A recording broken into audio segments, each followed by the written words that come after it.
Get on over here. What y'all doing? Yo, we gotta have the females in this hip hop world. Like,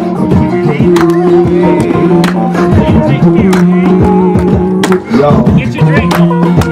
Y'all want a different beat? If you love life, then you fight for liberation. And you know that surrendering ain't a consideration. You exercise just to mastering temptation. Throw up your L3s, rock with the G Nation. If you love life, then you fight for liberation. And you know that surrendering ain't a consideration. You exercise discipline, mastering temptation. Throw up your L3s, I rock with the G Nation. Peace, Griot Nation. Y'all know who it is. It's the capital UNC, man. We're live at Bennett High School Auditorium. Just witnessed a powerful, in my humble estimation, one of the most powerful speeches I've heard in modern time from somebody with a platform, on a commercial platform, if you will. Man, very powerful stuff. None other than Mr. Dr. Marc Lamont Hill. How you doing, brother? I am good, brother. I'm so blessed to be here, man. So happy to share some time with you. Thank you so much, man. We appreciate you being here, brother. Very powerful speech, man. I wanted to basically see the world through the vision of Dr. Marc Lamont Hill, man. You said something that I thought was powerful. You said we have to reimagine leadership, man. Yes, that's so important. We've been blessed throughout our struggle to have so many amazing leaders, from Mariah Stewart to Harriet Tubman to Sojourner Truth to W.E.B. Du Bois to Malcolm, Fannie Lou Hamer, Ella Baker. I mean, we've had so many, and I think we can learn so much from those elders, those ancestors. Yes, sir. We also have to imagine leadership for this moment. The Panthers emerged as sons, culturally, sons, politically sons of Malcolm, sons and daughters of Malcolm.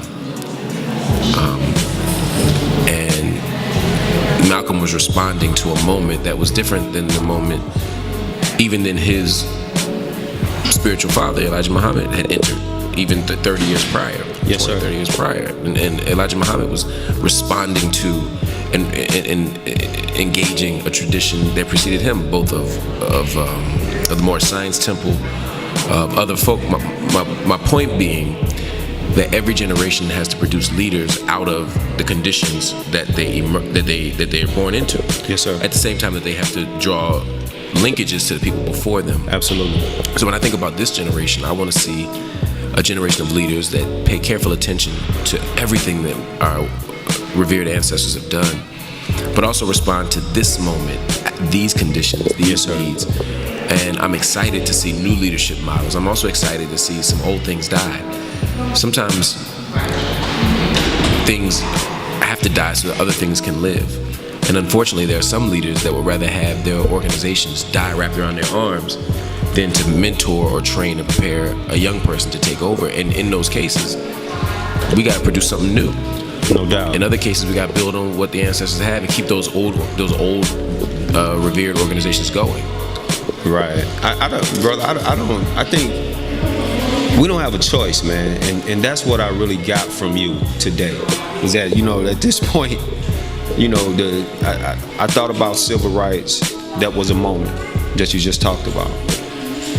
We moved into the necessity for humanity and human rights to be looked at in the conversation and valued over the fear of oppression right now, which is what we talked about. Yeah. And now we're moving in literally into survival rights. Oh, yes. Just the reality of being able to go outside our doorsteps and be able to defend ourselves and not depend on someone else to do that. And that's on all fronts. Absolutely. And with what you said today, man, how do you see yourself in that lineage of Dr. Yosef Ben Yakinen, Ivan Van Sertima, Ashaka Musu Barashenko, some known and some unknown. The sisters who, like Baina Bello, that talked about the Haitian Revolution, where sisters were at the forefront. And you said something that was powerful today.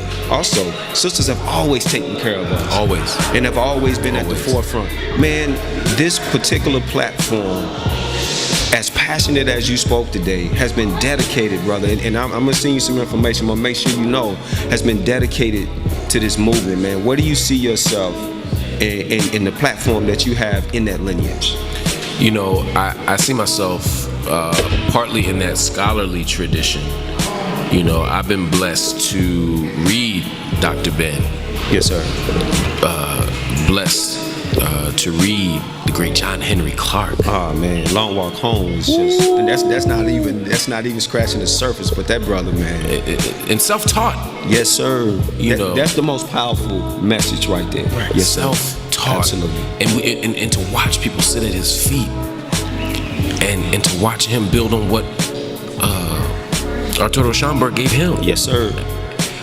To watch that tradition, I'm humbled by it. I can't measure up to those people, but what I can do is try to stand on their shoulders. Yes, sir. And try to write something that might have an impact on another generation of folk. Absolutely. In a way that Intellectual Warfare or Long Walk Home, or I mean, we could go on down the list. To Natir, Anacalypsis. I mean, I mean, there's a whole tradition of African-centered writers. Sheikh Ata Diop. Oh, Sheikh Ata Diop just changed my life. Absolutely, brother. So my goal is to one day write a book that might have some fraction of that impact. Yes, sir. On somebody else. But there's a second thing. And I know we got to roll soon, but I want to make sure we say this at least. Is they also built things. You know, Hakeem Adabuti didn't just write poems. He built Third World Press so that there could be an outgrowth for Francis Cresswell, for Gwendolyn Brooks, for me and Mumia, right? So I want to create radical space. I want to build radical space. I want to build institutions. I want us to have stuff so that we don't have to keep looking and complaining and wondering why they won't give us more of their stuff. I want our stuff. And for me, that's what the tradition is about, and that's what excites me every single day. One of the most powerful things you said, brother, was that we don't need to fix a broke system. The system is working. We need to break it. Let's just break it. Yep. Period. We don't need to fix it. Let's break it, brother. I am totally honored, man, and I must say shocked, brother. You know, not shocked by this speech, but when we come forward, man, it's not easy, and we're never protected, man. You said in the end that when you find yourself alone, you rejoice in that moment because you know you're doing something right. You see what I'm saying? And that's it. If you're not being persecuted, you not doing nothing. History has proven since Jesus was a baby, if you want to go with that parable, that if you're not being persecuted, it's a good possibility you're not doing that. So I'm going to say like Dr. Martin Luther King said, I'm kind of in a hurry, man. I want to get the brother out. He said it would not be the actions of our enemies that we feel in the last moments. It would be the silence of our friends. That's it. Brother, I consider you a friend, and I appreciate your voice. You are my friend, man. You are my brother, and yes, you are my comrade. We're going to keep struggling and building and fighting, and we're going to win. No doubt, baby. Check this out, man. Y'all know what it's about. Griot Nation, life, love, and liberation. Thank you, brother. Thank you so much. Appreciate you.